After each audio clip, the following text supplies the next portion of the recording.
Welcome back, everyone, to A to Z Podcast, an Ultraman podcast where we talk about everything Ultraman under the sun. And I am John Andorgeim, and I'm joined, as always, by my lovely co-host.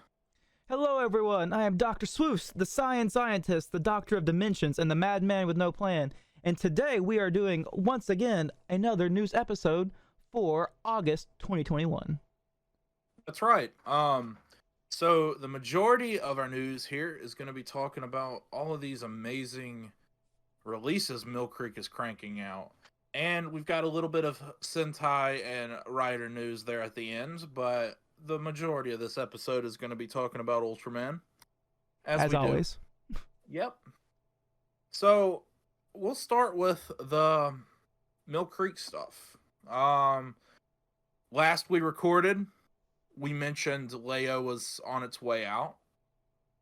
Or last we did a news episode, I mean.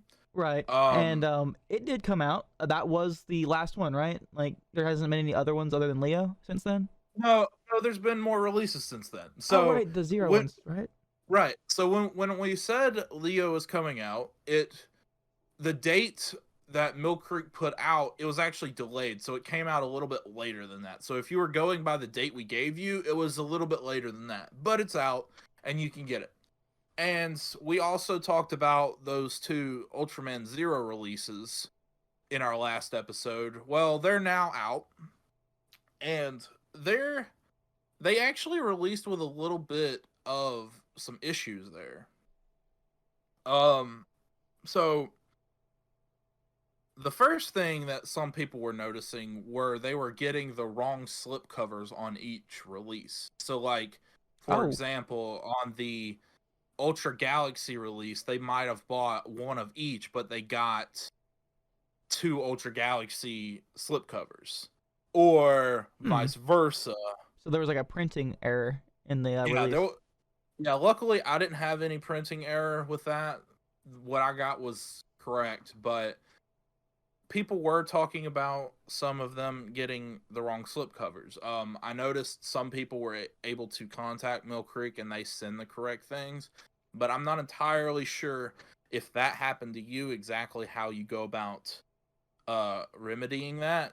I would suggest emailing Millcreek. Do we know their support? I don't have it written down, no, but go to them on Twitter, and they should have a direct link to contact someone, or you could just @ them on Twitter. Yeah, they've usually been really good about responding to things, like even when we've asked them dumb questions in the past.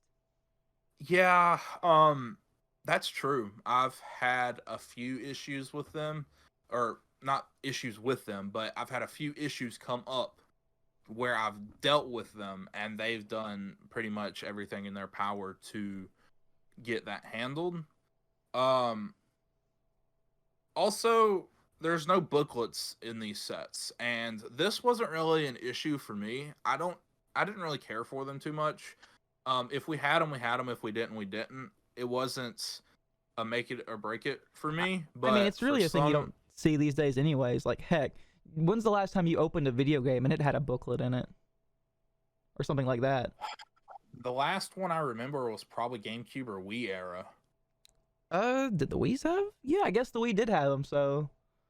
I think they kind of stopped around 360, PS3 era. Like, I remember there being some, and then, like, they fell off. But I don't think PS4 and Xbox One era had them at all. Like, you'll get, like, a little bitty insert occasionally if it's for, like, a code, and that's it. I remember during the Wii time, they had little codes where you could do, like, the Club Nintendo thing. But I'm not sure if that was just an individual piece of paper, if it was on the booklet or not. My memory's a little foggy on that. But, yeah, so some people were upset that they didn't have the booklets in these, and that wasn't an error like before. There had been times where the booklets were left out accidentally, but with these releases, there's just not booklets. That wasn't an accident. Mm-hmm. So I guess we can pretty much say from going forward, we probably won't be getting any more, maybe? Probably. I mean, I don't necessarily know that to be fact. That's true. Like, we don't know because they didn't say, but for the point of speculation, that's what we're gonna go with. Right. And the thing that upset me the most were these didn't have Moviespree codes. Yeah, see, that's actually kind of big because those actually matter because it's content. Right. Right. That annoys me because of the way we do this. It kind of hinders my ability to watch because of circumstances I won't really get into, but it's easier for me to, even though I love having them as a physical release, it's easier for me to watch them online than it is for me to pull out the physical release and to watch them on a TV, just given my living situation. But regardless, I still want them physically, but I would like, that's why I've enjoyed having both physical and digital copies of this. But for these, there's no digital. And it's I'm not just that these are like, hey, now you have to buy the digital in addition to the physical. It's not that at all. It's, It's for hey, these physical aren't, only. yeah, these aren't on Moviespree. So like, there's not even a way like you could get them digitally, which is a problem because I don't really have a way to watch them if they were physical only, which they are. So. Exactly. So after messaging the messaging Millcreek, I was skimming through their Twitter, and they had this written response that was just like a canned this is our response for this, copy and paste this to anyone asking this question. So I went ahead and typed it up so that I could read it for y'all. Basically, if you respond to Millcreek asking about where the booklets are, why there aren't any codes, anything like that, this is what you're going to get in response. This release did not include a digital code or booklet. We apologize for your frustration and confusion on what was in this release. With every release, we aim to deliver the highest quality content at the lowest price while including booklets and digital codes when able to. So it sounds like they weren't able to put the codes or the booklets in this for whatever factor that they're not going to specify. So that's like why we speculate maybe they probably won't come back, but I guess their wording is open ended enough to where they could come back. They don't want to say it definitively. It's maybe even a bit of wait and see how people reacted to it, see if like they really need to go forward. But it kind of sucks that they chose to like, if it really was a test, that they decided to test it on Ultraman Zero. Right. Other people have said, well, maybe they don't have the streaming rights for the Zero stuff. And I'm like, well, I mean, maybe, but if we look at the next releases, it makes me think something else. And I'm going to put a pin in the Moviespree thing because I'm going to go more in depth on that coming up here in a little bit. But before we move on to the next release, I just want to mention these Zero releases real quick. Even though we're opening with like some negative stuff, I absolutely love these releases. Zero is my favorite Ultraman. I absolutely love that these sets exist, period, so that I can own my favorite Ultraman stuff. The only thing I'm upset about, besides the no digital code, is that Ultra Fight Zero Parts 1 and 2 are not included. And are they planning on putting those out, or is that just a, well, we didn't quite get these, so it's whatever? They have not had an official word on it, but my expectation is, now this part right here is pure speculation on my part. My guess is that they will at some point release a Zero the Chronicle Blu-ray, which, if you know anything about that, is it's basically all of this stuff cut up as like clip show 30-minute series so that everything is in one place. And if I were over this, I would have thrown Ultra Fight or Ultra Zero Fight on this set so that us buyers would have an incentive to purchase this release, since it is basically just the same stuff we already bought. So that's my hope, is I hope that they'll do that release and just release Ultra Zero Fight on that set. Right. Because I guess in a way, because it really isn't new content, I suppose. Yeah, it's a way to incentivize you to buy that, because technically it's not new content. So if you provide actual new content on that set, you would want to buy it. Right. But yeah, so the next release that's been released, it came out July 10th for Ultraman Day. Is a deep discount exclusive entitled Secrets of the Rise of Ultraman. Now, this is the second time they've done this. They've done one more, and I think it was for Ultraman Day last year, entitled Birth of Ultraman, where it had the Birth of Ultraman black and white stage show that was the first introduction of Ultraman the character, as well as some of the original 1966 episodes with English dubs. This time they're doing something very similar, where it's a few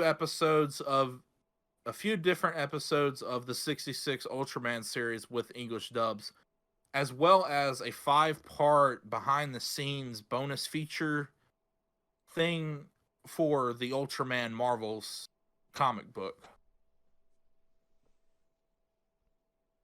which I purchased this because I'm excited to watch that behind the scenes thing, because I'm really enjoying that comic. Oh yeah, the comic is going good. It's going strong. I still need to finish or read the second series. Or there are only 3 issues deep in that, right? 3 or 4, I'm not entirely sure. Yeah. But I haven't been able to start it yet just due to reasons, but I really enjoyed the first series. I can't wait to actually start the second series. Right. And I don't know, the behind the scenes stuff really isn't for me. Like, I definitely see how some people could like really get into it, and like they like to get into the brain and the mindset of like why you're doing it this way and what's going forward. Yeah. Because like that stuff is cool. Like, sometimes it's really interesting to see like what was the thought process into like why you're doing this, and like sometimes like things like don't make sense entirely in the concept, but then like, you know, it's not always supposed to, and then like you can go and see like, oh, because this is supposed to be done this way. So, you know, it provides some really interesting perspective, I suppose, on the story itself, as well as like you get to see the work that goes into it, because it also involves things you wouldn't normally think about. Yeah, exactly. That's kind of the thought process I had behind it. Is I'd like to hear a little bit more on the creation of it, and if they go into anything about like when Marvel Comics approached Tsuburaya, or was it vice versa, I'd like to really understand how that happened. I'm really curious about that kind of behind the scenes stuff. Mm-hmm. But I'm not entirely sure what they go into here. I haven't watched it yet. I also don't even know how long it is. So I don't necessarily know if this was a worth it purchase, you know what I mean? But I mean, we'll find out. They had it on sale for Ultraman Day, so I got it fairly cheap. So if it wasn't, that's fine. I don't really mind that much. Mm-hmm. But one thing I want to bring up with this is the previous version of this kind of release that they did last year also had digital codes for Moviespree. This one doesn't. So that brings We're gonna be seeing a pattern here coming up soon. Yeah, it looks like a trend is starting to form. Yeah, so I don't know if I want to talk about it right here or later, but basically, I'm thinking Moviespree might be on its way out. I don't have concrete evidence of this. This is pure speculation based on evidence in front of my face. Yeah. Or it could be like But, they didn't feel like the need to just put these on Spree because I feel like people weren't using them on Spree anyway, as far as like to the ratio of people who are buying them. well, the thing is, if the codes don't get used, they're not losing money. The only money they're spending is the amount of money it costs to print it on a piece of paper. Right. So it's not necessarily losing them money, unless you want to just say, okay, adding, unless maybe that's part of the booklet thing where it's like, oh, we can't put this extra piece of paper in here. Paper is expensive. Yeah, but I have a hard time believing that's the factor. I have a hunch there's something else to it. But let's move on. Right. The next release we're going to have is for Hyper Agent Gridman, coming out August 17th. Now I'm kind of excited about this one. Yeah. Well, I don't know if excited is the right word. They were Super Raya was releasing episodes of this on their YouTube channel, and I was really, really enjoying watching it. And then all of a sudden, it just kind of stopped, and I didn't know why. But they made it region only for some reason. Right. They basically locked it out of the United States region. Which I'm not sure why they chose to do that. It must have been something to do with licensing or something. I don't know. I would assume there was a good reason, because it really doesn't cost them any more at that point to like show it over here, unless there was like something actively stopping them from putting it in this region, like some kind of right or something that maybe somebody was holding, because we all know Subaru had problems with that. The only thing I could think of was they already knew that this release was down in the pipeline, so they stopped doing that to incentivize buyers in this region to purchase the set. I mean, yeah, that does make a certain amount of sense. It's like, well, like, why would you want to, if we had all this access to it, why would we want to stop now? And I guess if you'd let it go like along long enough to where people saw most of the show and then like had to see like the last episode by paying for a whole box set, then people might get really, really upset over that. So if that was the case, then it made more sense to cut it early. Yeah, that's the only thing I could think of. But once again, speculation. We have no idea. Right. A lot of this is difficult to kind of like. We don't know a lot because they don't say much and they're not super transparent. I mean, they are transparent with some things, but with decisions that were made, they're not transparent at all. So it's basically just look at what's going on, look what happens, figure out what decision was made, and then try to guess why that happened. Mm-hmm. So we're just kind of speculating here. But yeah, I know you're excited for this release. I'm less excited for it, but like when you were watching that, I was watching a few episodes of it, and I don't know why, I just couldn't get into it.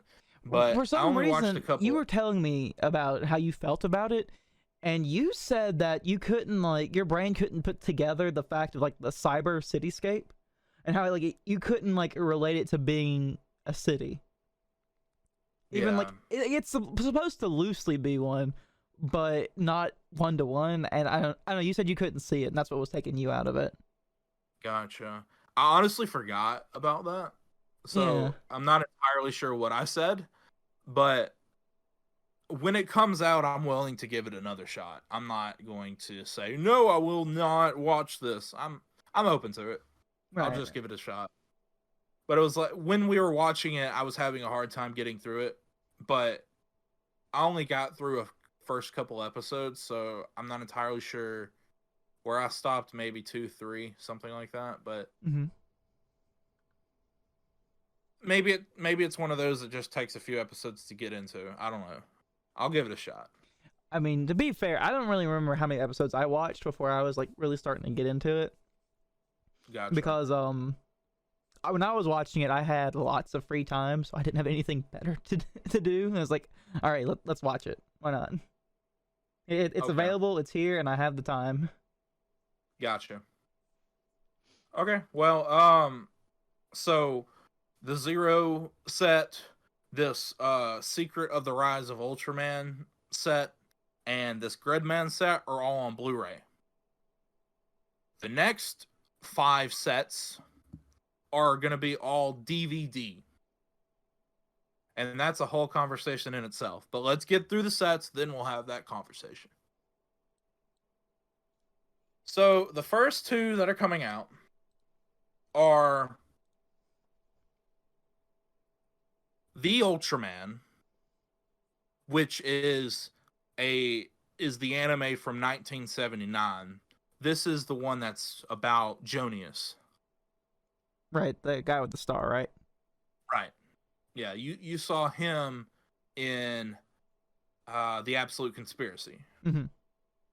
He's and I Buff Boy's mentor, right? Titus. Yeah, I guess that's what they're kind of writing it as, but more or less, Titus comes from that same planet as they do, so that's why he looked very similar. So I guess they're writing it as a mentorship. Mm-hmm. But besides stage shows, that was the first time he appeared like in suit, not just animation. Like they had suits for him, but it was like for stage shows only. That's the first time he appeared in like a show. Right. Okay. Yeah. Which is pretty cool, you know, to actually see a suit that normally wasn't used for that used in a actual production. Right. That's really exciting for me. The next set to be released is Ultraman 80. He came to us from the stars. Yes, he did. Sorry, they released it was essentially a CD of all the intro songs all the way up to Zet, and we were listening to them the other day, and we got stuck on that one for a while because it's so it's very 80s. Yeah. So it's a good song. It's a good one. I would recommend just giving it a listen. You'll get a kick out of it if you like that era type stuff, just for the nostalgia reason, if nothing else. Okay. And then so both of these are going to be released on September 14th.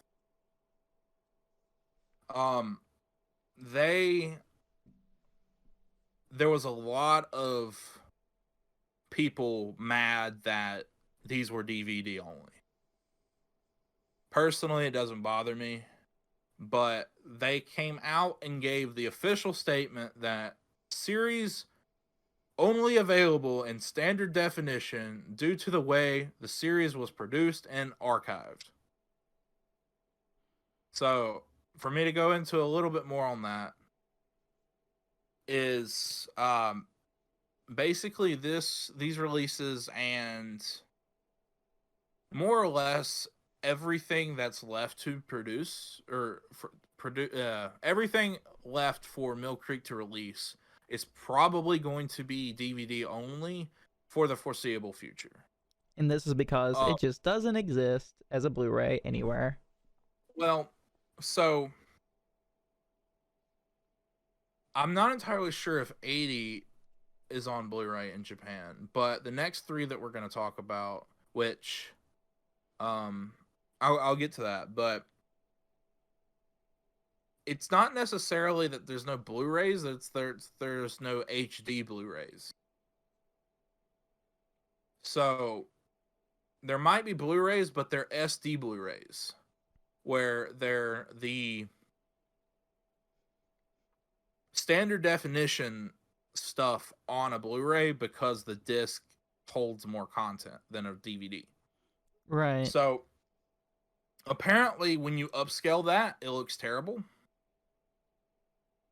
So for them to release it, they wanted to release it on a DVD, which would be which would look better than an SD Blu-ray. But apparently, if you play, you would need a actual DVD player to make it look good. So if you play the DVD in a Blu-ray player, it's still gonna upscale it and make it look bad. So it would have been better to put it on a SD Blu-ray anyway. Yeah, But scaling things are weird. Yeah, I'm out of my depth with that. I'm just relaying information that was told to me. I'm out of my depth for most of that tech stuff, but the less you can try to rescale things, the better. Essentially, is what you want. Just know that. But basically, they're going to just do DVDs for it to be probably cheaper or easier to manufacture, or just easier for the company to produce. I don't know. Basically, they came to the decision that DVDs would be better. So they also released, or on Ultraman Day, they came out and announced that the next 3 sets will be Ultraman Tiga, Dyna, and Gaia.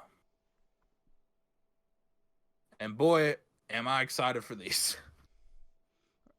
Tiga at the very least. These 3 series are the most...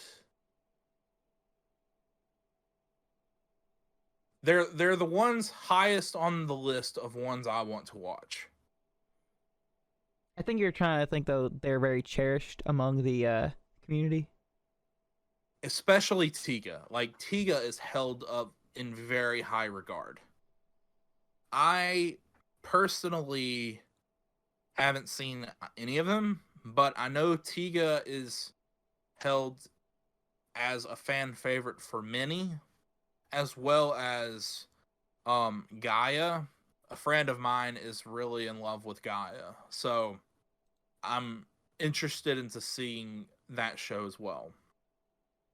These 3 sets are also going to be on DVD. Tiga comes out on October 5th. It includes all 52 episodes and the Ultraman Tiga side story, Revival of the Ancient Giant special. Dyna comes out November 2nd and includes all 51 episodes, the movie Ultraman Tiga and Ultraman Dyna, Warriors of the Star of Light, and a special, the Ultraman Dyna Return of Hanejiro, as well as Gaia coming out on December 7th. It includes all 51 episodes, the movie called Ultraman Tiga, Ultraman Dyna, and Ultraman Gaia, The Battle in Hyperspace, and Ultraman Gaia once again. That's a lot of content. Okay, so how many things was that? That is like a lot of different movies. Yeah, so apparently there's a bunch of movies and specials related to these 3 guys. That's everything that is content related to them, to my knowledge, except for the film Ultraman Tiga: The Final Odyssey. And is that one like another clip show one, do you think? Or what? Is that one like another clip show type one? Or do you have any speculation as to why that one got left out? Yes, I do have speculation as to why that was left out. Not confirmation, but speculation. Right. So before I get into that, I wanted to say that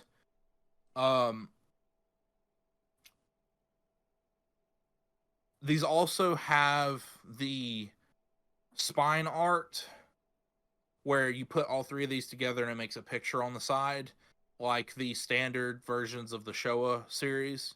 So the Showa releases had standard releases that had the spine art as well as the steelbooks.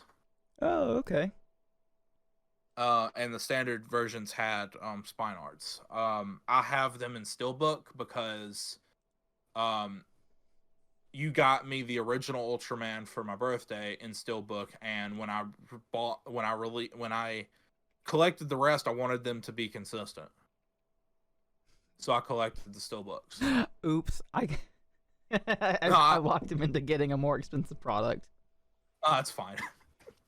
I probably will eventually go back and get the standard releases before they go out of print or whatever, before they get harder to find. Right. But I'm not exactly strapped with the extra income at the moment, so we'll save that for a later time. As far as this movie, you kind of got to understand a little bit about Tiga. Not the show itself, but the behind the scenes of it. Mm-hmm. Now, I don't have the specific details, so I don't know like names or exactly how it happened. I just have the gist. So whenever we eventually get to that, I'll do more research and get the specifics. But from my knowledge, the main character who plays Tiga, he is a singer and actor, and his agency was this agency called Johnny. It was a longer name, but they called it Johnny because that was the name of the guy who started it. It was one of those like create this commercial boy band type agencies where they were like, we manufactured this boy band, we got these three and we put them together because they have chemistry, and then that's a boy band, you know. Right. These kinds of agencies, you know about them. Right. Well, they also wanted these singers, entertainers, actors.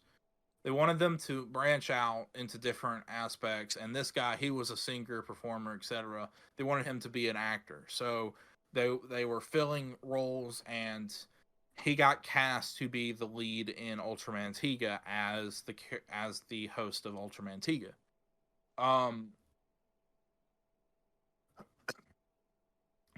Whatever the deal was, it kind of confined Subaraya into, they only really had the rights of his, like, what's the word, his appearance. Yeah, what's the word they use for that? Likeness. Likeness, yeah. So they only really had the rights for his likeness for like the original runs and stuff, and when they redid like reruns, they had to renegotiate those deals. That's kind of weird. It's really weird. And this guy also sang the opening theme song to Tiga, and apparently he also sang the majority of the music in that film, Ultraman Tiga: The Final Odyssey. Apparently there's a lot of music that Johnny owns.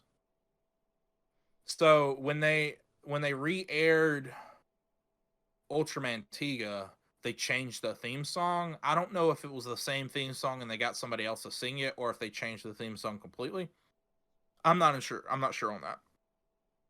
But basically, for them to re-air that film, they had to like do massive recuts and like change some of the music just so they could get around the rights of Johnny having it. So apparently dealing with Johnny is really difficult, because it's not necessarily like, oh, here's the money for this thing, we can use this. It's like, oh, you want to air this on TV X amount of times. Well, our appearance fee or whatever per that times how many times you want to play it. Oh, if you're going to talk about putting it on DVD sales, oh, that's a whole nother amount you have to charge, as well as this and that. And it's just one of those with Subaraya, especially not having crazy funds like other big production companies. It was just not worth it to them. Right. It's definitely So a case of like it's a real rigmarole, and we could figure it out one time maybe because we were in a different place, but now things are different. We got to be more efficient. this is why, in that thing that they've been airing on YouTube before Trigger came out, the little what was it called? Basically, like the clip show of Tiga matched with Z or Mm-hmm. Zet. Right. The reason why they matched it with Zet was because they didn't have enough footage to do it just for Tiga, because they had to cut out any amount of footage where the actor was shown.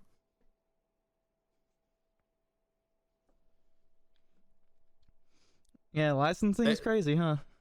yeah, so basically they only showed like fight scenes and stuff. So thankfully they were able to get this settled to where we could actually at least have a release of this series. I'm thankful for that.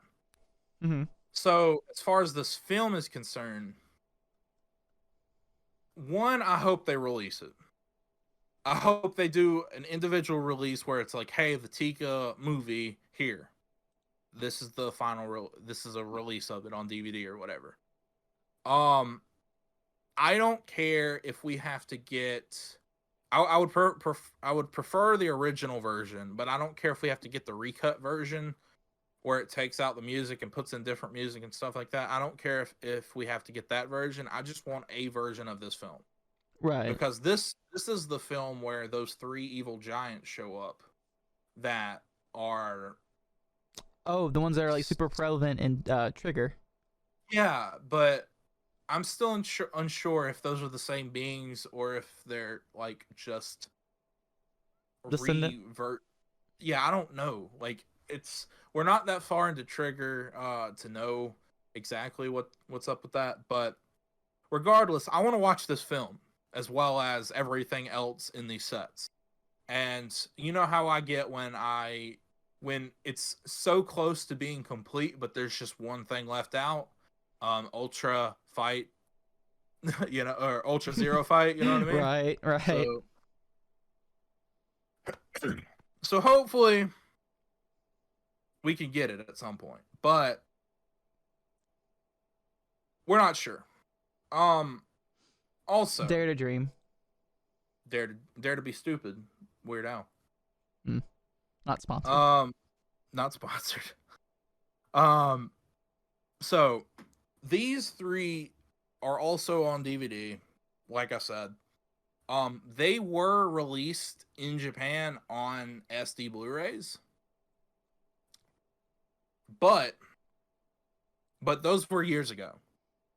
Currently, right now, they're doing a set where all three of these are put together into a Blu-ray set of all three of these shows for like $300 or $400,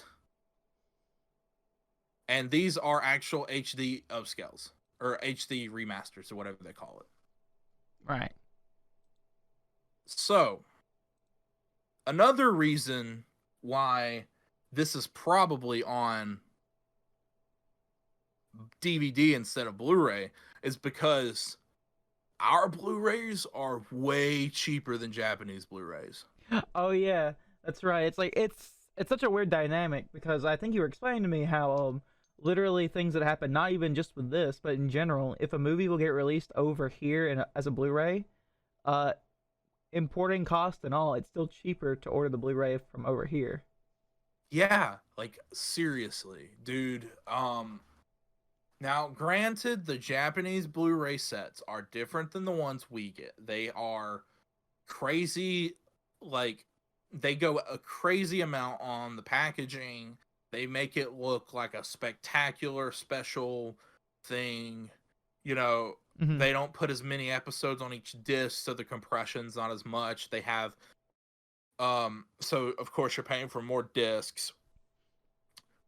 Point being, I'm still not going to spend $200 or $300 on something that I can get for 20. Right. And that's just that. So I know there's a lot of Japanese fans who have been importing these Millcreek releases because of how much cheaper they are. Even if they spend twice or 3 times the amount on the release, it's still way cheaper than the Japanese one. It's a little ridiculous, but hey, markets are what they are, I suppose. Yeah, so let's say you've got a $20 Blu-ray or whatever. Even if you pay $60 for this Blu-ray, it's still way cheaper than $120. That is true. Yeah, so basically we're like, oh, so we're not getting the Blu-rays because Japan is doing this big crazy Japanese Blu-ray set, and they're not wanting our cheaper versions to compete, so that's why we get DVD. So in a year, 2, 3, depending on how long Super Aya holds the brakes on these, we'll probably get a Blu-ray version of these later.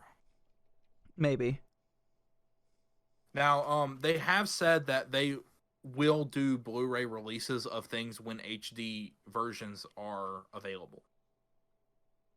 But basically, in this era, so the older Showa stuff, up to 80, or up, I guess, to the animation from 79, but basically, up,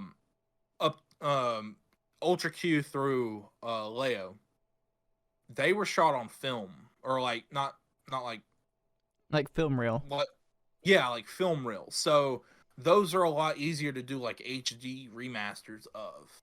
Whereas once we get past 80s and stuff like this, a lot of this stuff was filmed on video, like videotapes and stuff like that. So those are a lot more difficult to do HD remasters of. So I've been told. Like I said, don't know anything about this stuff. It's a basket. Yeah. So that was a little bit of a winded thing there. But basically, for now, we're going to get DVD releases of everything else now. And then once they can get Blu-ray versions, they'll release Blu-ray versions. But I'd rather have it on DVD than not at all. Yeah, I mean, well, you want to have it than not have it. Right. So I kind of want to end this conversation right here on the Moviespree thing. Mm-hmm. We did say that Moviespree, those didn't include Moviespree codes. Well, the Tiga, Dyna, and Gaia also don't include Moviespree codes. So the next... Wait, do we already know that? Was that already confirmed? Yes. Okay. So, Tiga, Dyna, Gaia, the Ultraman, and Ultraman 80, Gridman, The Secrets of the Rise of Ultraman, and the 2 Zero sets. So that's 1, 2, 3, 4, 5, 6, 7, 8 is 9. I think that's 9. I think I did my math right there. Anyway, so there's a substantial amount of releases to come that do not include any Moviespree codes. Now, I don't know about you, but to me that sounds like, hey, we're kind of winding this Moviespree thing down. And since we're not really going to be putting much effort into this or money, we're just going to kind of stop putting codes in these, and then it's just going to fall away into obscurity. All right. Instead of us actually outright saying, hey, we're going to stop using this service. If we just stop putting codes in the things, people will get bored with it eventually, and it'll kind of die off. Yes, if we don't put anything with it, they'll just stop caring. Yeah, and that's kind of what I'm worried about. That's kind of what I'm thinking they're doing. Is, hey, this idea was kind of more than we thought we were going to. It didn't pan out, so it didn't pan out. It cost too much to run the servers, or not enough people are using it, or whatever the factor may be. We might just not be doing this anymore. And I've brought this up to several people, and most people are like, no, it's fine. They're coming back. You know, it's just they don't have the rights to this one series or this one series or whatever. But I'm like, yeah, but I don't think a lot of people realize it's like, oh, it's coming back. Well, once something's been gone or taken away, you'd be surprised how very rarely something like that really does come back, even if it does have a good reason to. right. You know? And my biggest thing is like, well, we have these codes or these digital versions. When this thing dies, they just gonna cut the plug on it? Like I remember when what was it? Voodoo or Ultraviolet or whichever one of them, I don't remember which one survived and which one died, but basically one of them was like, "Oh, you can transfer your library to this new service." Maybe But that'll happen. Maybe. hopefully that'll happen, but if that doesn't happen, then what happens with, because some people were able to buy it digitally only. You're just going to say, "Oh, you don't have this anymore?" Click. Yeah. I mean, it's not really a good situation. Yeah, I mean, hopefully it'll have a nice resolution. Like maybe we're wrong. Maybe the website will still persist after this, and it's just not an Ultraman thing. Or maybe they do have some other service that's going to get put up on. I mean, hopefully, however it resolves in a way where we can still use the content we have.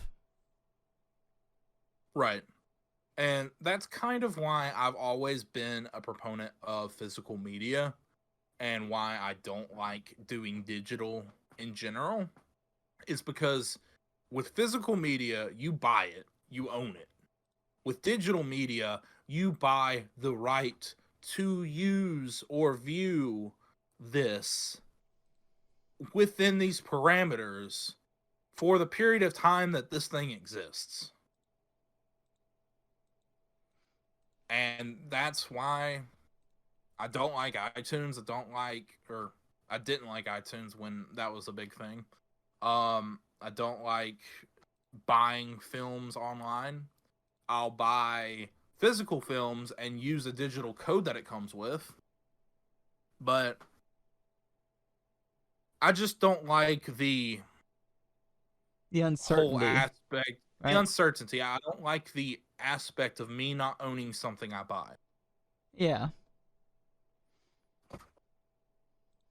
And if it was one of those like prices where it's way, way, way cheaper, and it's like, oh, you're just renting this, so here you can watch this for 90 days for $2 or whatever, that's a different thing than it's like, oh, you paid $39.99 to own a season of this thing when the DVD was the same price. I hate that. Right. But yeah.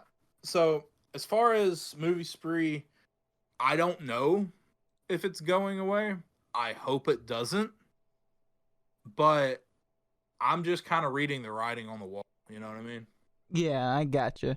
Like I'm a bit of the same mind on this one actually. Like it doesn't look good. Like I don't know. Like I feel like the service itself needs some touching up because it lags a lot whenever I feel like I try to use it. But I mostly use it on mobile, so I can't say how like the desktop version runs. It's about as bad. Oh, well, see, there we go. But yeah, in the library organization, there is no organization. It piles in your library in the order you've purchased it, so you can't drag and drop and move stuff around and organize your library, so to speak. Because I would like my the digital versions of these series are in release order because those are the order that I put the codes in as I got them. But what I would like to do is rearrange them and put them in chronological order of the series, but you can't do that. You think there'd at least be like a little bit of like order stacking or something? You know, like a button that just like organizes them by like, I don't know, like not only like release date, maybe alphabetical order, something like that. I don't know, man. But I guess we can move on. I've said my piece on it. It's just, hey, it kind of sucks. These releases are amazing. I'm excited for all of these releases, but they're not all perfect. You know, most of them are going to be DVD now instead of Blu-ray, but there's nothing we can do about that.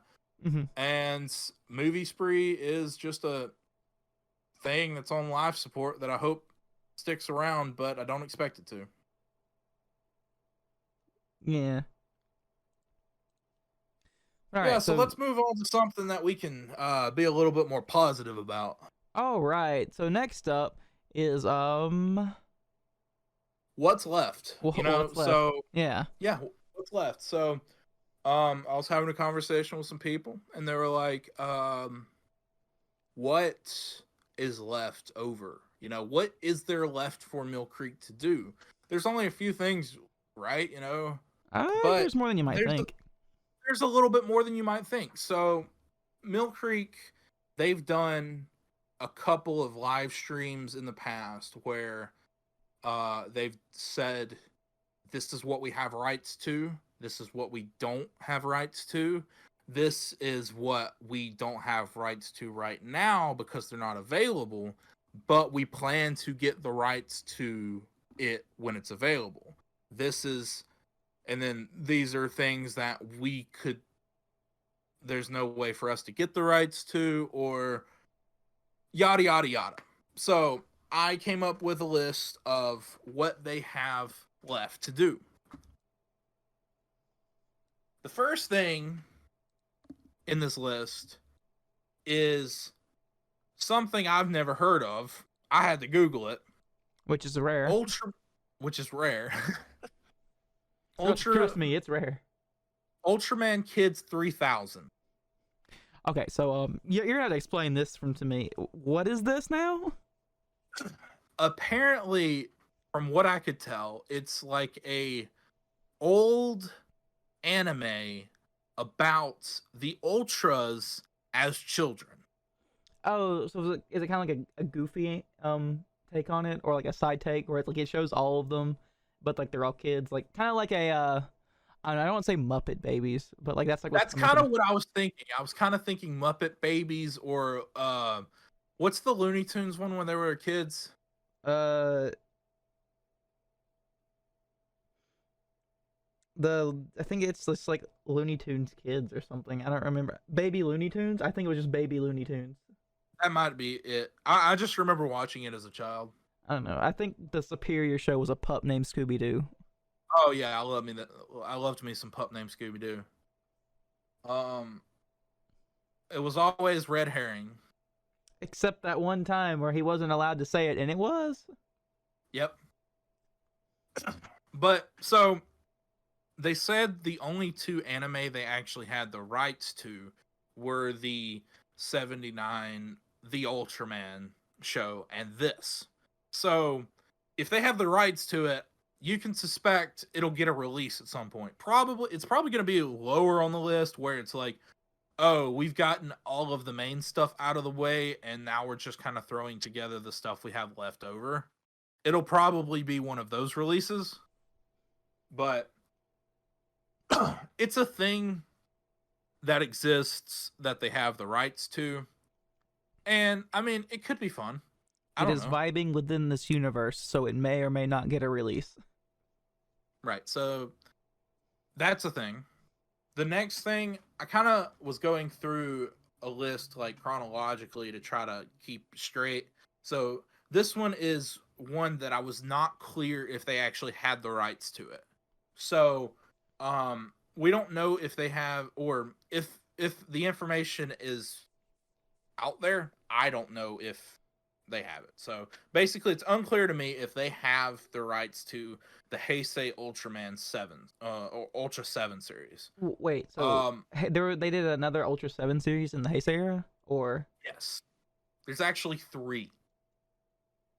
So there is Ultra 7, which is the original one. Right.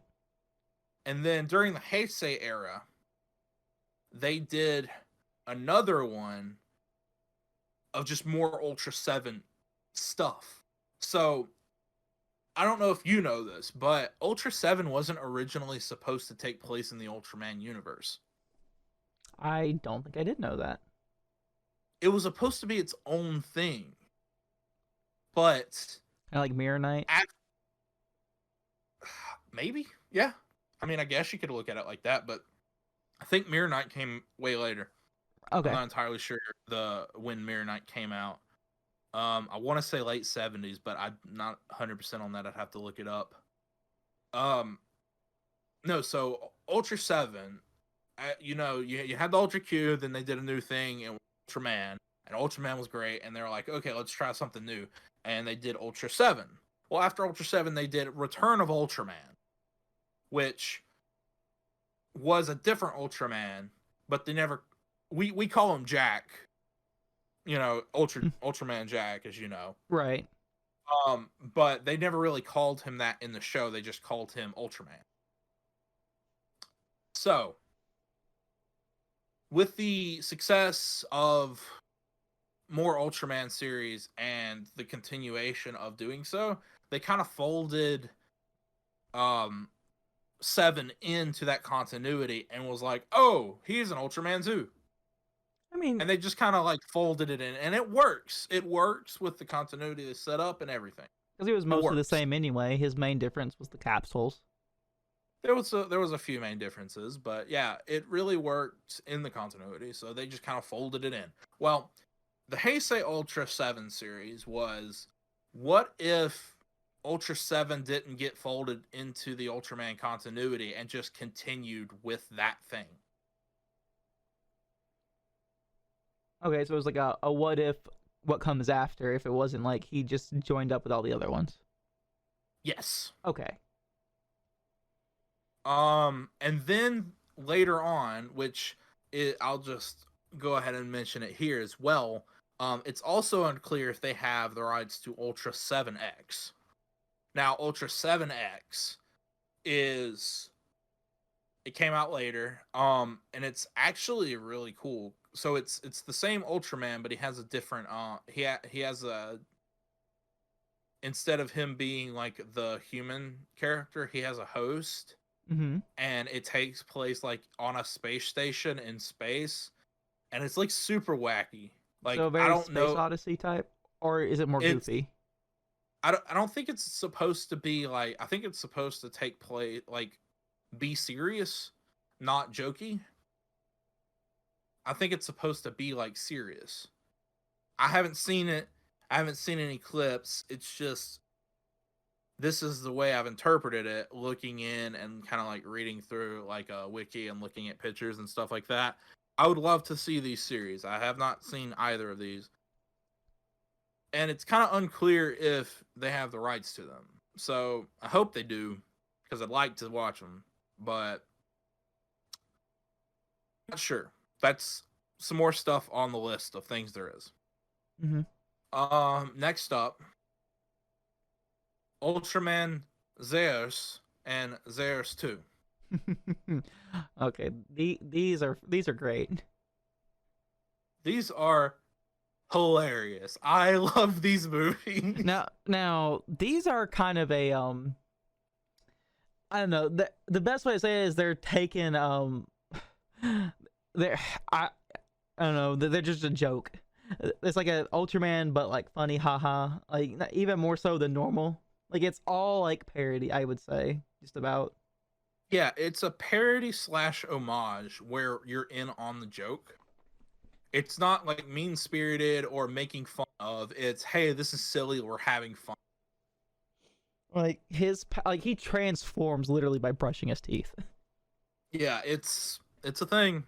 But yeah, so they actually have the rights to these films, and they're going to release them. They've said they are. So great. I don't really have much else to say about that. I can't wait. They were great. Yeah. Next up is Ultraman Neos.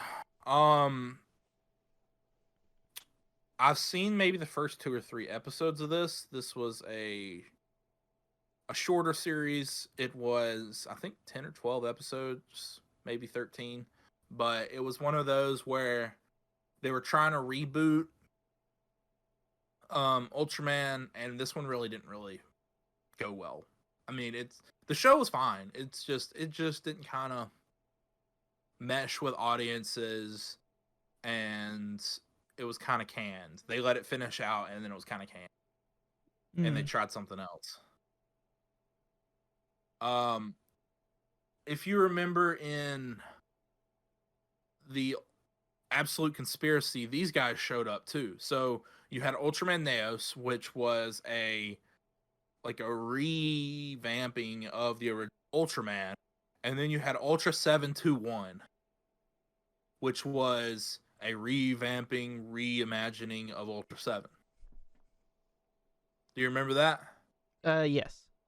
Yeah. So those guys are from this. They've also said they had the rights to this. They're gonna do it, so we're good.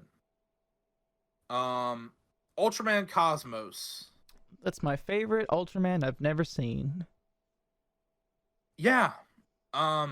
There's also 3 films There's also 3 films associated with him, and I believe they have the rights to everything. So Hey, so we'll probably get that.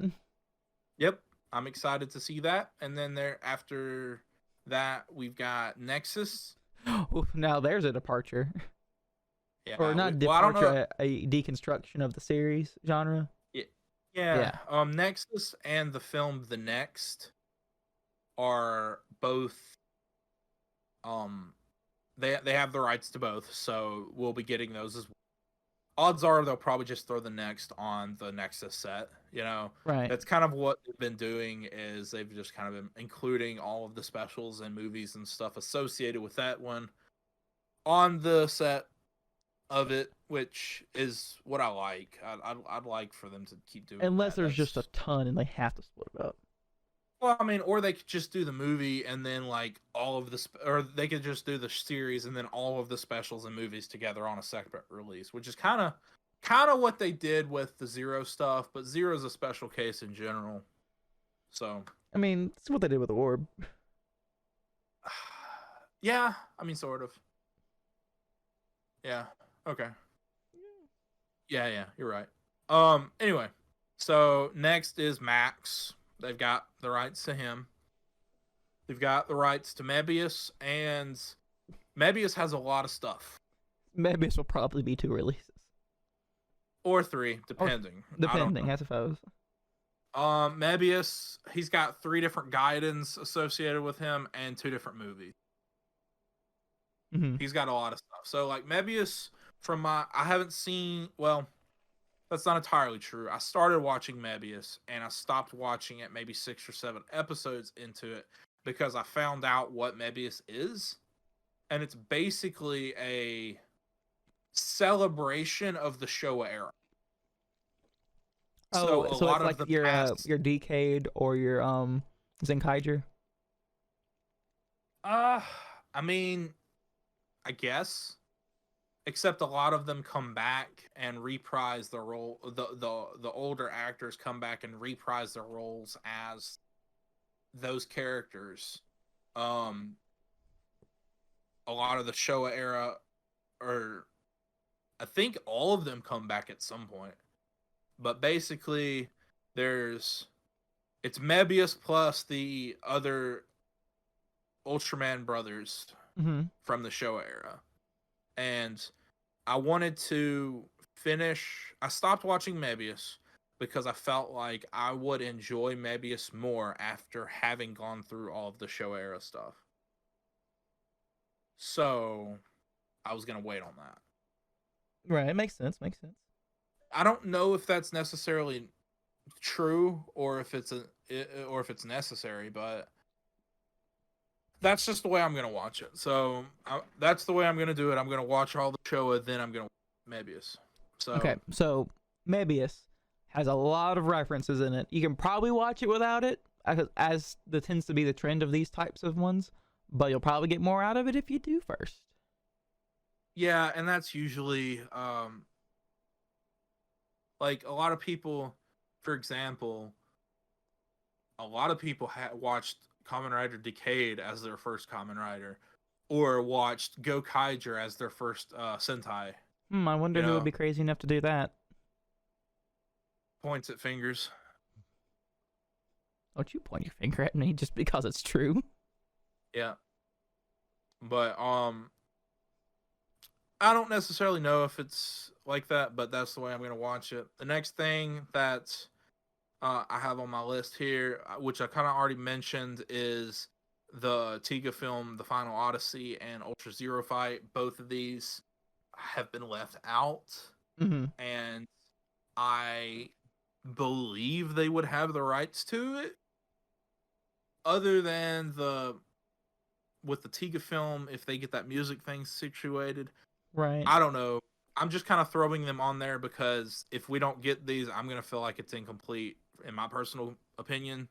So I'm throwing them on this list. Just I mean, there's either way, it's what we haven't gotten, so it still fits. right. So for the next little bit here, the Netflix Ultraman anime, Ultraman Tiga, and Ultraman Z. These are all ones they've discussed their intention of releasing at some point, but these rights are not available yet. And once these rights become available, they will release them. But they don't have the rights. There's no available. way to get them at this time. The rights aren't up for grabs. Hopefully they will be soon and they can pick them up. But until then, we're just kind of stuck in limbo on these. Exactly. And I also kind of put on a footnote, like, hopefully on the Taiga and the Ultraman set, you know, maybe they'll put like Ultra Galaxy, New Generation Heroes, and the Absolute Conspiracy, and the one that comes out after the Absolute Conspiracy. Maybe they'll throw these on there as well, because they've kind of been throwing those things on the releases as well. So I want it all. I want it all. But yeah. But I mean, hey, you know, if we're releasing it, I gotta have all the media, right? That Yeah. I almost called it the mofo factor, but it's the fear of missing out. FOMO Factor. But yeah.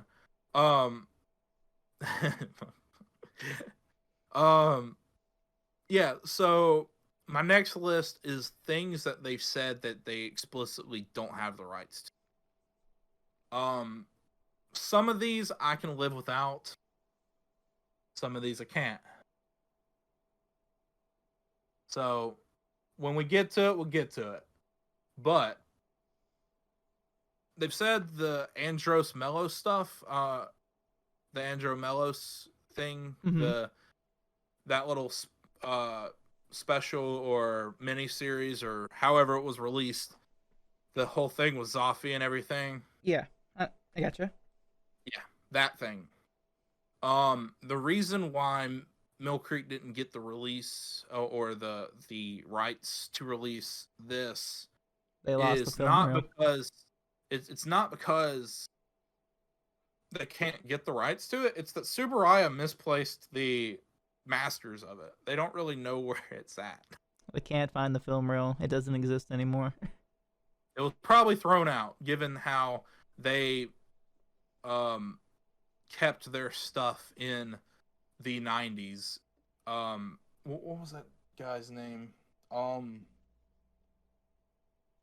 His name is escaping me, but he was like the first white guy to work for Subaraya in like the 90s, and he wrote like a book and did a whole stuff about his experience there. But at one point in time, he was like, we were literally keeping a lot of these masters in bathrooms of like an old house.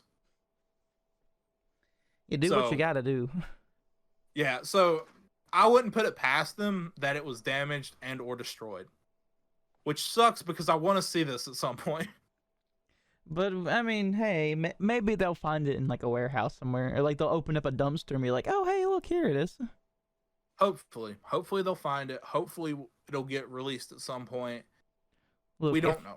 If a bunch of crazy fans can find a whole bunch of ET tapes buried in a desert, we can surely find the Andros Mellos film reel somewhere. Yep. Next thing here. Ultraman: The Adventure Begins.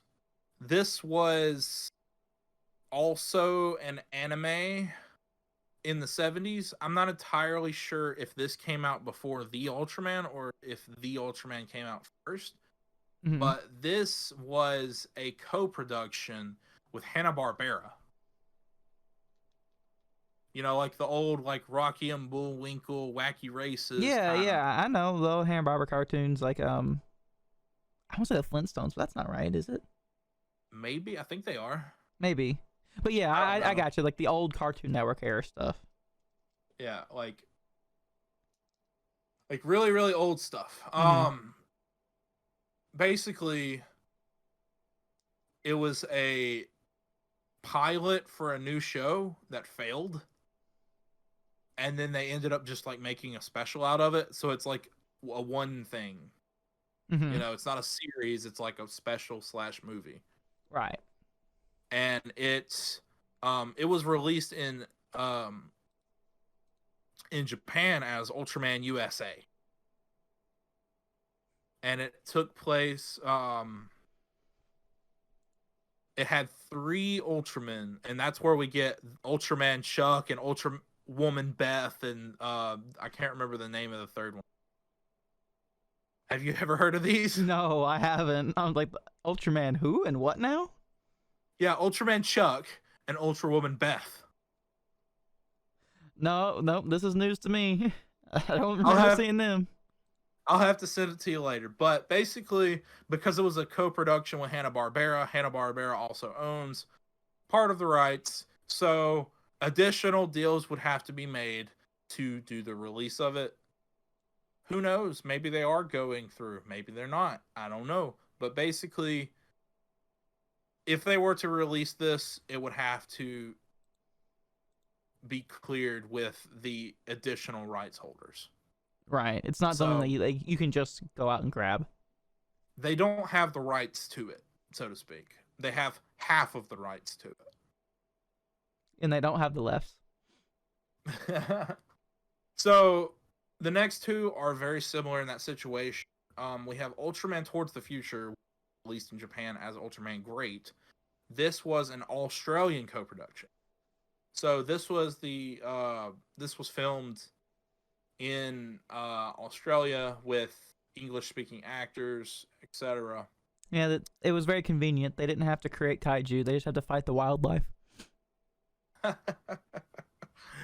I've seen this. I've actually really enjoyed this show. I would love to own it. It's different, but I liked it. It's fun. I wouldn't recommend it to be someone's first Ultraman series, but if you like Ultraman and your thing, it's interesting to see how they did it. And since this was an Australian co-production, like I said, rights, they can't really release it unless they figure that out. The next one is Ultraman the Ultimate Hero or Ultraman Powered. Also similar situation, except this was an American co-production.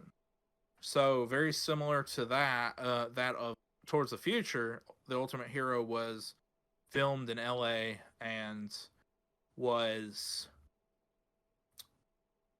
let's just say, the circumstances surrounding the creation of this thing was a very bad situation. The guy who made it was like embezzling funds from the production. He was going on long holiday trips with the budgets of the production, and it got so bad that a lot of the buildings and stuff were made out of cardboard. So like the quality of the sets really started to deteriorate. Oh, it didn't start to deteriorate. It was terrible. And then as the first few episodes went on, they had to fly the Tsuburaya crew out from Japan to be like, no, we can't air this, and fix the set. So by the end of it, the sets are actually pretty decent. It was just people who didn't understand the medium, didn't care to understand the medium, basically greasing the wallets of the company of Tsuburaya, and basically they got screwed on the end. Now the people who were trying to make the stuff, like the people on the production crew and the guy who played Ultraman Powered, Mm-hmm. like they were trying to do the best they could with what they had. But like I said, when your budget funds get embezzled, there's very little you can do with it. Like, there are lots of passionate individuals. Unfortunately, there was also a lot of money grubbers, essentially. Now, I'll get more into this when we actually get into that show, but I actually think even though the show's not that great, in my opinion, it's still worth a watch because this is a weird, like, Twilighty Zone kind of thing where they took some of the stories of the original Ultraman 66 and rewrote it to be like kind of late 80s, early 90s, set in LA, but the kaiju suits themselves looked incredible, man. They looked absolutely incredible. Really? Yeah, but the fight scenes were terrible because they only had enough money to make one suit, so they were extremely afraid of breaking it. So the fight scenes were just like, fake beam, instead of actual choreography. Right. It's just like shadow boxing, but like very slow. Yeah. So basically, since that whole circumstance surrounding that, I don't necessarily know how easy it would be to procure the rights to it, but it's also another one of those things where they have to kind of get the. Yeah, they have to work around it. Also, there's the Ultra Q movie and Ultra Q Dark Fantasy. These were, I don't know if they were fan favorites, so to speak, but I've seen a lot of people outcry for them. Like, we want these released. We want these released. We want these released. And Fans apparently like they Ultra were, Q. apparently they were also co-productions with another Japanese company.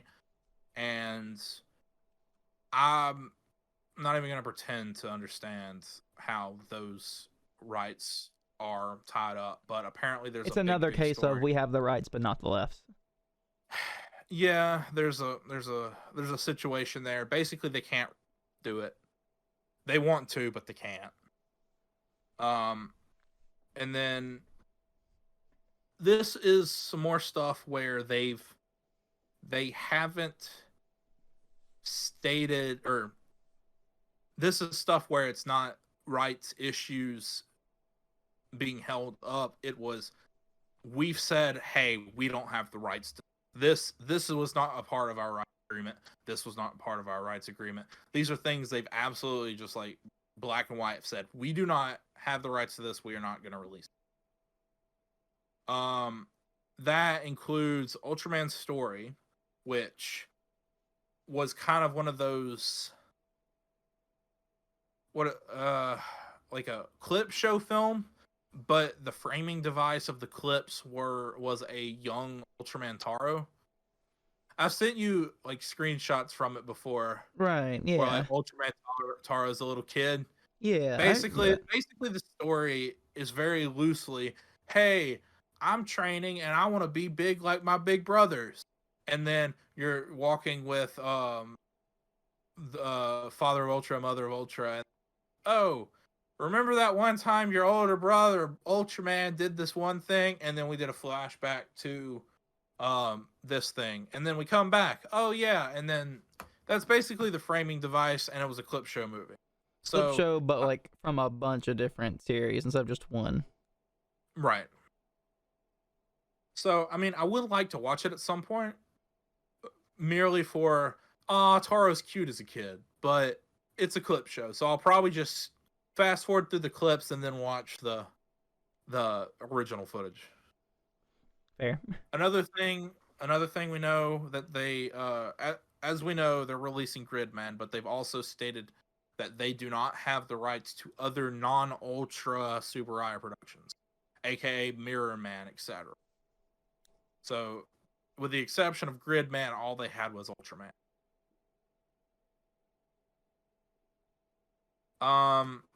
It's also kind of unclear how the whole Ultraman Nice stuff, if that's ever going to be included on something. Like the commercial, the candy commercial stuff.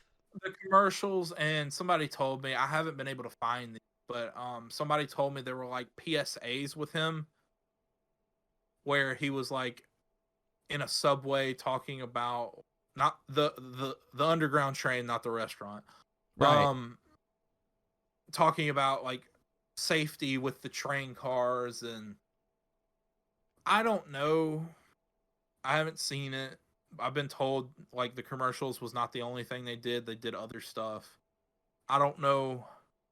It's very hard for me to find information on this. I spent several hours a while ago looking for information on this, but couldn't find.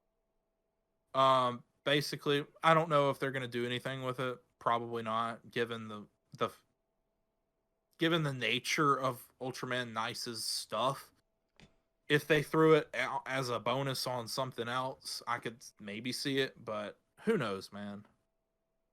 Another thing we know for sure they don't have, which I found it odd that they said this by name, which probably makes me think that people have asked about it, but they've said outright that they don't have the rights to Ultraman versus Kamen Rider the movie. I didn't even know that they had a movie. I'm like, duh, because Toei. Yeah. I don't know if Toei would budge on that so easily. I don't think they would either. And we should watch that at some point. We should. We could talk about that one. But anyway, I think it's partly clip show of both shows mashed together, a crazy fight where Ichigo grows giant and fights with Ultraman at the end or something. but they didn't even just like use Jay, who would be appropriate. No, this was like way before all that. This was Oh. like really early. This was like 70s when this came out, I think. I don't know that to be true, but I think it was old. It looked old from the images. Right. Okay. But yeah, so the next thing, here's a lot of stuff I had to look up, and they were just like, we don't have the rights to revive Ultraman, which apparently was a clip show with a little bit of extra footage. A lot of clip shows that seem to have not been gotten the rights to. Yeah, but to be fair, those are the ones I wouldn't. Yeah, right. It's like it's not really new content. Yeah, there's a few that I'm upset that they don't have the rights to that I hope they do, but these clip show things, I'm not sweating at all. I don't care. Yeah. Then there was Ultraman Graffiti, M78 Love and Peace. These are two different chibi anime. Like you've seen those like chibi... Oh, like Kamen Rider Spirits? Yeah, something like that. And then something called The Man Who Wanted to Be Ultraman, which was a TV special from 1993. It's also not included, probably because of the obscurity of it. Because I had a hard time finding it. And then Super Fighter Legend anime.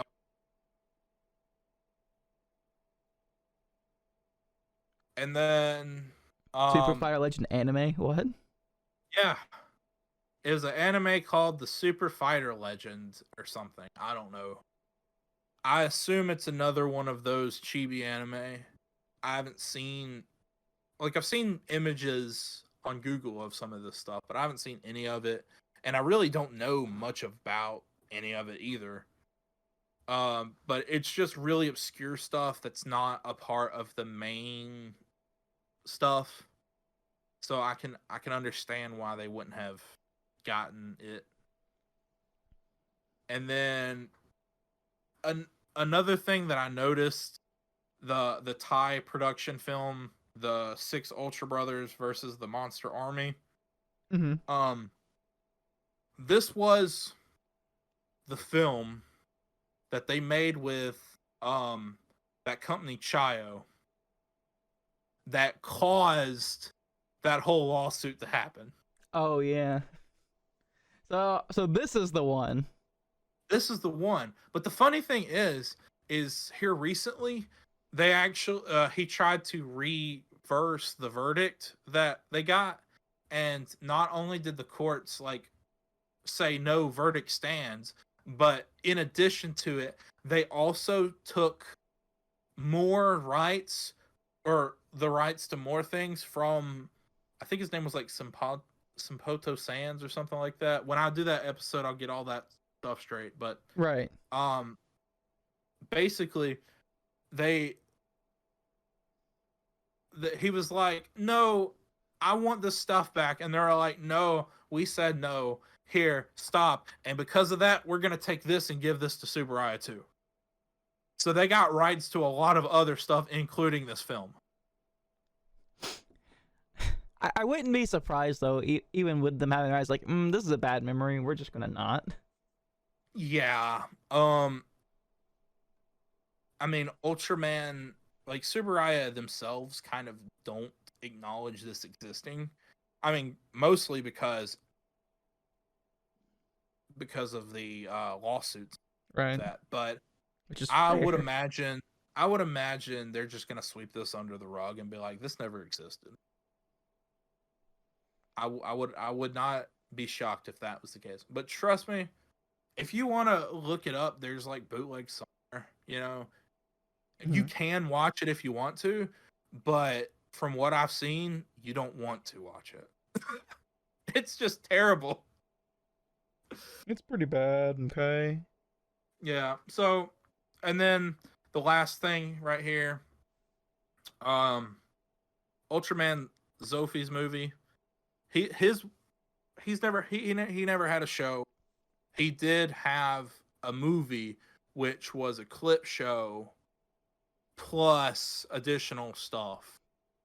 But I think because of the whole clip show things, it's just, this is another thing we don't have. That would probably be the only clip show one I would be actually interested in seeing, just so that Zofi had something to do. Right. And that concludes that whole list of what Millcreek has left. Millcreek has a lot of work cut out for them left, huh? For real. I mean, but hey, with all the slow releases, we probably won't get through this list like for another 3-4 years, maybe. Maybe. My Maybe. guess is at least 2. We'll see. But right. Do you want to talk about Ultraman Trigger a little bit real quick? I mean, sure. I mean, it started. We're 2 episodes deep so far. I've only seen one of them. Right. So Ultraman Trigger started airing on July 10th, which was actually Ultraman Day. They did some stuff for Ultraman Day. Given circumstances, I didn't really participate in much of this stuff. They did a live stream with some of the actors and stuff like that, and much like the Savinger fight live stream they did, It was a ticketed performance. Yeah, it was a paid live stream. So one, I didn't really have the extra funds for that, and as well, I also didn't. We had stuff going on, so I'm not gonna get into that. But basically, it was a bad time for me. But Ultraman Trigger did air. As of recording this, there's been 2 episodes thus far. We're gonna be getting some some really interesting stuff with this show. Uh, But they I kind finally of showed wrote off this up. the alien, the something Seijin. Oh, hold on, wait, I can do this. What's his name? Crap, I can't do it. I lied. Metron Sage. Metron. I knew it started with an M. I was gonna say something else though. It wasn't that. Right. Yeah. So I kind of wrote this blurb up like way before the show even aired, so it's not really relevant anymore. I just kind of want to talk a little bit about the film, about the show. I'm kind of really enjoying it. They're really emulating kind of Ultraman Tiga, and his main form is multi-type, which was Tiga's main form, and he's also has a power type and a sky type, which was basically what Tiga did too. But Tiga, he was just like, oh, I'm gonna make my whole suit red, and then I'm just gonna make my suit blue, and then my multi-type I'm not blue, purple, and my whole suit is purple and red. And this one, it's like, no, but we're gonna like add armaments in different places for each suit so they look different. And I really, really, really like how these suits are designed, especially Sky type. I just think it looks really clean. There was some pretty good cast announcements. The only one I really want to bring up here is the guy who was the manager of the Galaxy Mart in Jeed. Yeah. He's like the team captain of this That's kind of funny. Yeah. And you made him episode 2, which you haven't seen yet, so I'm not really gonna get too far into it. So Riku's boss shows up. Right. And they've also announced through promotional material, so this isn't necessarily a spoiler, but they've announced through promotional material that Haruki will return as Zet in Trigger. So like in the show proper or like in a special? Yeah. No, in the show. Okay. He's gonna show up in the show.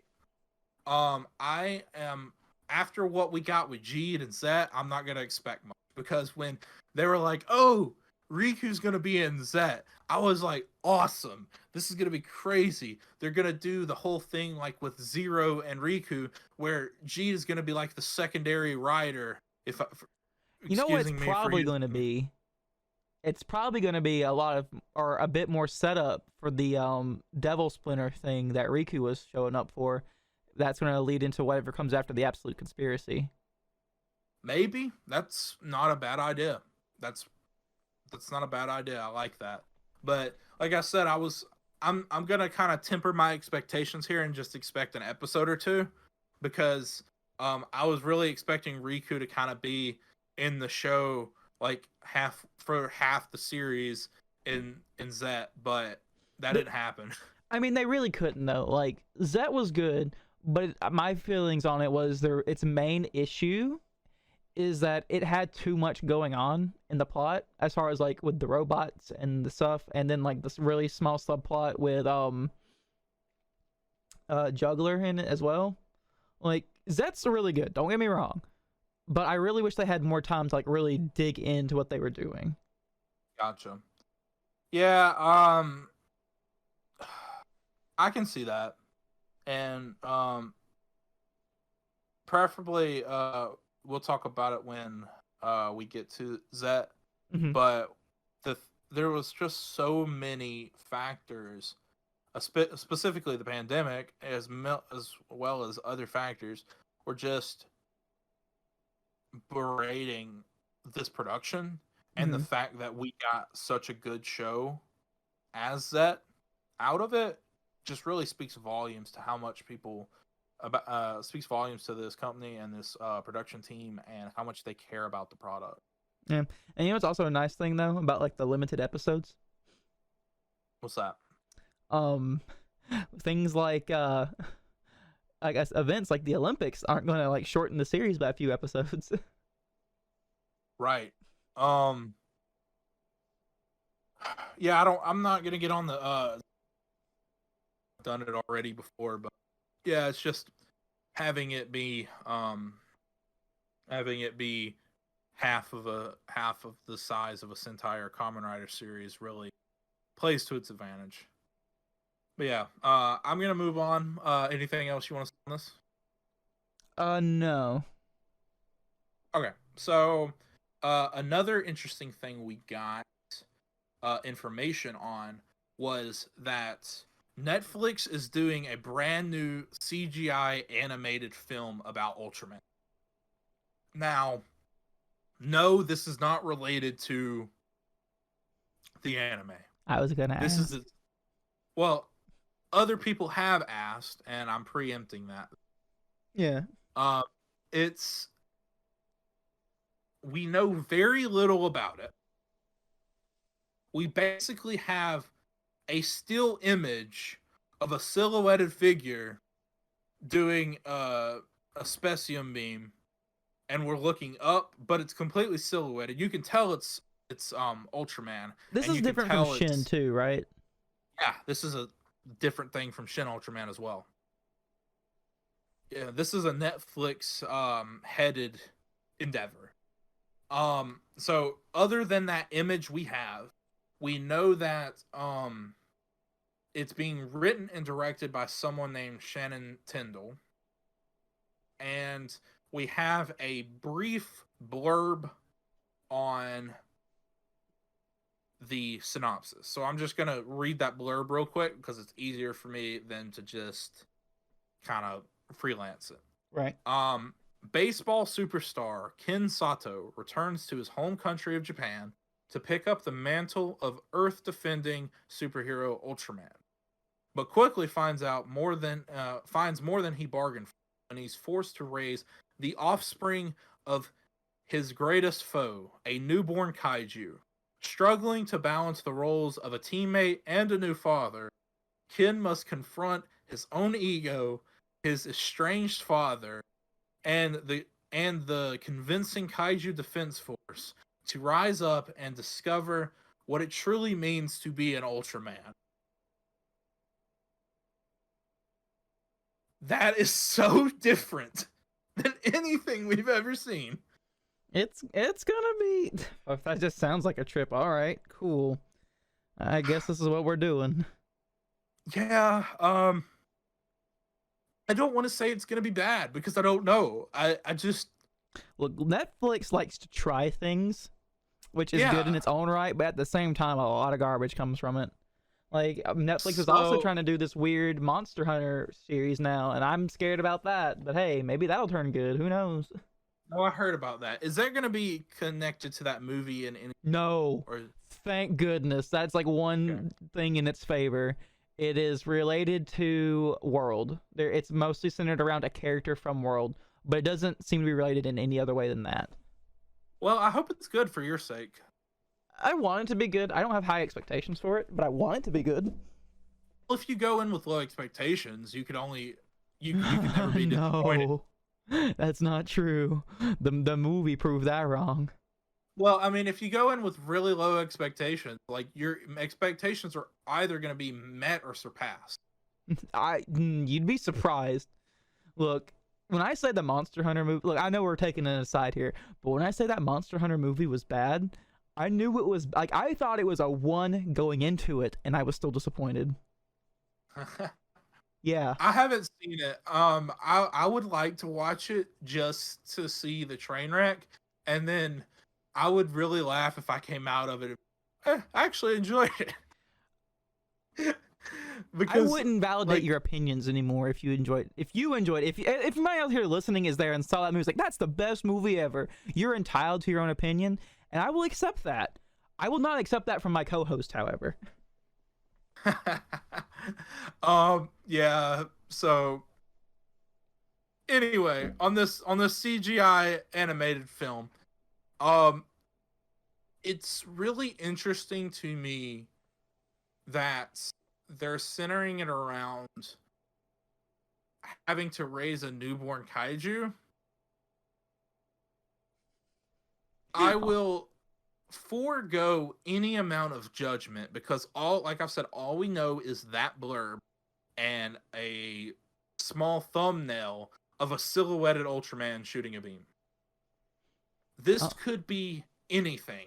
We don't know anything about this besides that. So I'm going to withhold any kind of judgment until I see like a trailer or something that we can use to get more of a better idea of it. But basically, I'm intrigued. Maybe it's a baby Gomora. And bruh, if it's a baby Gomora and they do baby Gomora plushies, I'm going to be buying every single one of them things up, man. Baby Gomora, new Baby Yoda 2022. Yeah, that would be so stinking cute. But like I said, we'll just have to wait and see. Mm-hmm. And also, we're just sitting here waiting on season 2. When is that going to drop? Good question. Don't have an answer for you. Moving on. Kind of. Well, that's all the Ultraman news we really have, though, for now, isn't it? That's pretty much it. All right, so I guess now it's time to move on to the Sentai and Rider, or, other type news that's going on in the world so far. Yeah, we've got a little bit. We don't got too much. We just got a little bit, just a little bitty things I wanted to mention. First off, I wanted to mention, if y'all are fans of Sentai, they came out with this Super Sentai Encyclopedia, and man, this book is really cool. It's if you like getting Japanese books with pretty pictures to flip through them, you know who you are. And if you like Sentai, this is a really good book. It's great. I don't really have much else to say about it. I just wanted to say, hey, this is a really good book, and go buy it if you are interested in Sentai. You probably can get copies of it on Amazon Japan. Probably. It's been out for a little while, and books usually aren't super hard to get a hold of. I mean, just depends on popularity. But hopefully, by the time you hear this, it'll still be available. Right. Yeah, I don't know entirely if it's still available, but if it is, and if that's something that interests you, I highly recommend. Mm-hmm. Next thing, Gorenger did a manga. Well, sort of. So, remind me his name. Whose name? Creator of Kamen Rider. Was it Ichinomori? Is that his name? I actually don't know. I don't know a lot of the behind the scenes of Rider. I just like to watch it. Gotcha. He's the same guy that did the Cyborg 009. Yeah. Cyborg 009 is also good. But, that's a different type of good. That's an anime. Do you know the name of the person that made that? You know what? I can look it up real quick. It was Toru Hirayama. And produced and designed by Shotaro Ishinomori. Yeah, that's it. Shotaro Ishinomori.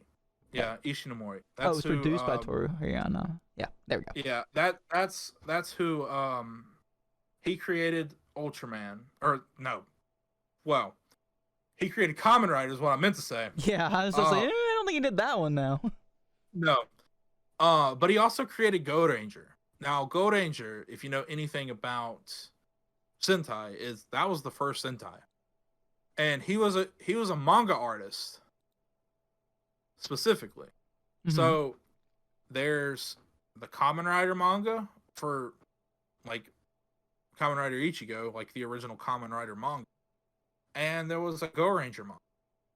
Well, guess what? These things were translated to English for the first time and released here recently. The Gorenger manga is fantastic. I've got it. It's fun. If you like Sentai, pick this up because it's a different take altogether. If you like manga, especially like older manga, it's great because it has that whole flavor. And it's just a great manga. So pick that up if you were that. And if you're also a fan of just his work, because like you said, he's done Cyborg 009 as well. Apparently, also, Kamen Rider was an adaptation of something else he did called Skullman. I didn't know that. Exactly. Yeah, Skullman, exactly. I've heard of that. I didn't have that on the tip of my tongue, but I've definitely heard that before. Yeah, so he has a very like specific style of drawing people, and it's really interesting. So I would recommend picking that up. It's not too expensive. I think it was only like $20, but the Gorenger one's already out, and the Kamen Rider one is out in December. So that's exciting. Another thing here is they announced 10 Gokaiger, the movie, which is a 10th anniversary V Cinema film, anniversary film for Gokaiger, which is great because everyone loves Gokaiger. And along with it, they're doing a memorial and a 35 Red Ranger key set, which it's basically just this really fancy collector's edition version of their Morpher and the first Red Ranger 35 red. Yeah, it's just the first 35, the ones that existed when Gokaiger was out. So does it include Time Fire? No, I don't think so. Maybe I would have to check. I don't know. I think not, because Time Fire was a part of the Six Rangers thing. Right. But, you know, sometimes he's still considered a red, so, you know, it depends. Yeah. I don't think it's included, though. Okay. But anyway, it's really expensive. If it's something you want, go look it up. It's Premium Bandai, which means you can't just order it. You have to get it through a middleman. Which, surprisingly, lately has been cheaper. Yeah, I would recommend going to see Toe Collectibles if it's something, but this might be sold out by now. I don't know. Anyway, it's a thing that's happening, and in addition, I wanted to mention that Godzilla Singular Point is out on Netflix. I got maybe halfway through it and haven't gone back to finish it yet. And I know me and you were watching it. Do you know how many episodes we got in? Was it 2 or 3? We only got like 2 episodes in. We only did 2 episodes. I like it? Question mark. I mean, I like it too. I just haven't finished it. Right. It's weird because while I was watching it, I was enjoying it, but I don't really have the motivation or to go back and finish it right now. So, like, normally when a show has gripped me, I'm like, I've got to go back and, like, whenever I have free time, I'm going to watch this and include this or whatever. But right now, it's been, like, I don't really have the want or the drive to go and finish it. So take that how you will about the quality of it. I still say it's good. Yeah. That's my excuse. That makes sense. I'm just going to say I'm going to finish it eventually, and I'll let you know how I'll feel about it when that happens. But I'm interested. I like what they're doing with it. It just feels a little slow to my taste. But it is a like 12, 13 episode anime, so they've spread the thing out and they're building to something. Anyway, so that's out. Go watch that if you want. Don't if you don't. I don't know. I've already mentioned that the Kamen Rider manga is coming out. And the last little bit here we have is actually of recording this just in a few days, the superhero Senki film comes out. Yeah. It's basically a Saber versus Gokaiger film. We kind of are getting a well, it's a Senki, but it's I forgot the word for it. Tyson, Yeah, the Tyson. That's the one. the superhero Tyson films. It's Yeah. kind of like that, but it's called Superhero Senki. Um, it's to celebrate the 45th anniversary of Sentai as the 50th or 50th uh anniversary of Kamen Rider. Right. And they've got a lot of old cast coming back. Um, Of course, we got Dino because that Yep. they stay bringing back Dino. Yeah, so we've got older Sentai and older riders coming back to reprise their roles, as well as for the people who don't come back, they've got people in the suits. So it'll be like a big old battlefield of all these suits running at each other. Just absolutely amazing. I love it when they do these. It's like just everybody in suit running, and not everybody gets to do combat, but hey, they're all there. It's what matters. Man, I love these so much. You know, as time goes on, the budget's just gonna have to get ridiculous because they're just gonna have to hire like not even suit actors, just people to like to here put on the suit, stand with everybody else. That's all we need you to do. Right.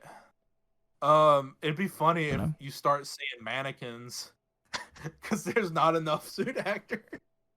Shoot, I would do it for free, like a cameo or like, Yeah. like an extra.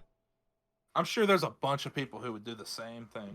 Although I And feel who like the could problem with actually- just putting random people in extra costumes is like you'd have to like sign mad waivers. So it's like if this suit goes missing, it's on you. Yeah, and also you have to like size people. Like Yeah. you have to be able to fit in this costume and look right. Yeah. Yeah. Like but here, stand here. We'll take your measurements. You fit this suit. It's like, oh, I wanted this one. Too bad. Right. Yeah, so basically the interesting thing about this is they've revealed a poster that shows like the main heroes that are going to take place in the story as well as the heroes in the background, but we saw two little people there, two little costumes that we had not seen before, just kind of chilling there. And we were like, oh, who this be? Like, Yeah, new like, phone, who this? It low key it kind of announced, spoilered, teased Revice.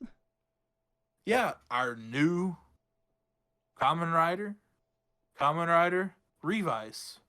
And his secondary, whose name I don't know yet. We don't know. No one knows. No, we don't know. Yeah. But basically, we getting dinosaur boys. We got dinosaurs, and I think the gimmick is a stamp. Yeah. So this poster was the first time we've seen him. Since then, we've seen glimpses of him through like Gamba Rising stuff and like stickers of all things. Right. So, and we've also we've got a kind of a picture of his belt, and honestly, you know what it kind of looks like to me? Do you remember those old they're not etch-a-sketches, but they were essentially like drawing boards, but instead of like having dry erase markers or anything like that, they were like magnet-tipped pins that you would write on them, and they would write on it that way, and then you'd have like the little slider that would go up underneath it and reset it.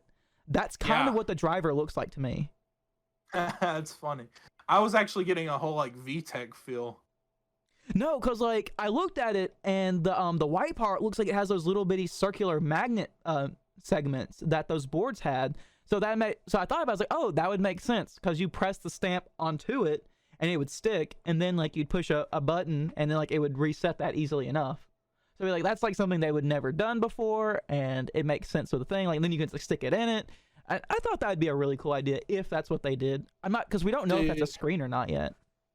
I don't know what it is. We don't know what period like yet, but I would love that idea. That's actually really creative. Yeah, and right. If you just came up with that, like, and that's not what it is at all, kudos to you on that, because that's really cool, and it's probably going to be cooler than what it actually is. But I may have set the bar too high because I had a much better idea. Yeah, and you might end up just like being really disappointed once we figure out what it is, because you've set up these expectations of something really cool. But other than that, it's kind of neat because dinosaurs, and we've always wanted a dinosaur Sentai. So I really hope the next dinosaur rider, because we've had 4 dinosaur Sentai. And I really hope the next Sentai is bug themed, and so like they'd have a very interesting crossover. Yeah, we need a bug themed Sentai because it hasn't happened. It hasn't. I mean, hey, Rider's doing dinosaurs, so it's time for Sentai to do bugs, which they could easily do a very diverse and interesting bug. Well, I guess the closest they've ever had to bug was technically, I mean, there was Beat and Stag Hopper or Buster and Go Busters. Yeah, and also the Crimson and Navy. Ninja from Storm, the Hurricaneger. What was that one? Another Ninja Storm or Hurricaneger. Hurricaneger, that's the one. Yeah, and they've had like besides those 2, did they do anything else bug related? No, but now that I'm thinking about, hold on, let me look up something real fast, because I remember seeing something like there's another like Toku show that I don't think it's Japanese, but essentially it's in the same vein as Metal Hero, and it looked really good. Here, I had something saved on that, I think. Let me see if I can find it real fast. Well, you're talking about Beetleborgs, basically beat Bee Fighters was the name of the Japanese version of Beetleborg. No, a brand new show is about to come out. Like about to come out? Yeah, somewhat recently. I can't see if I can find it. Hold on. I'm trying to look for it right now. I saw somebody post something about it on Twitter, and I thought I saved a picture of it. I may not have, and it's going to be disappointing. Hold on. It's starting to look like I didn't. Well, that's all right. We'll kind of not linger on that too much, just so that there's not a lot of dead air on that. But, yeah, sorry about that. It's all good. But yeah, so kind of bringing this back, it'd be really neat to have Bug Boys Sentai, because that's pretty much what Kamen Rider was based off of, and that we've done dinosaurs so many times in Sentai because it's a cash cow that they can keep on coming to as a stable means of resources. Right. It sells. Yeah, so we've always wanted a dinosaur Sentai just to see what it would be like with the shoe on the other foot, and now that the right shoe is on the left foot, we want to see what the left shoe looks like. Yeah, like I'm tired of these sandals. Let's put on some boots. Yeah, but that's pretty much all the news we've got. We just wanted to end it with a little bit of non-Ultraman news there, of just a few little things there, but the bulk of our discussion was on the Millcreek stuff, as I assumed it would have been. But yeah, you got anything else you want to add, bud? Before we do our kind of wrap up here, anything else on topic? Any other news? No, I don't think so. I mean, since the last time we've recorded, Dyna Xenon's finished. That was a really good open and shut show. It makes me excited for the future of the SSS universe, or SSSS universe, I guess. Gotcha. The Gridman universe. I think that's the better way to say it. Probably, yeah. But yeah, that was a really good show. I would like us to do an episode on that whole at some point. Yeah. I definitely want to do an episode on SSSS Gridman, but I'll need to finish Dyna Xenon first. But yeah, that's one of those shows I want to get back to. Just haven't gotten around to it yet. Right. But all right, man. Well, we want to thank you for listening, everyone. Want to ask you to follow us on Twitter at A to Z Podcast. You can email us any questions you have at A to Z Podcast, A2Z Podcast at gmail.com.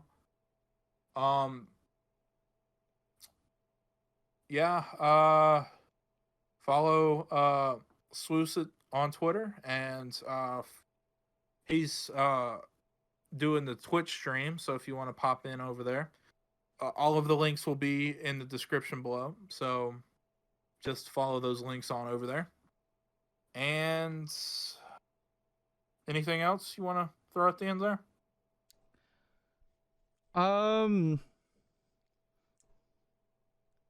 No, I think times have been tough this past year, but everything's starting to open up. Things are looking up. We're all doing better. So, guys, I want to say in this time, as we're going back out in the world and everything is opening back up, look out for yourselves and look out for each other. I know being shut in for a long time, it might make people a bit disconnected and forget how to be normal people. And I'm just going to say, hey, you know, everybody's been a bit stir crazy. So as we go back out into the world, let's just be good human beings to each other and try to do our best to like reshape this world to a better place. That was well said. I second that. And of course, always just watch out for the next one.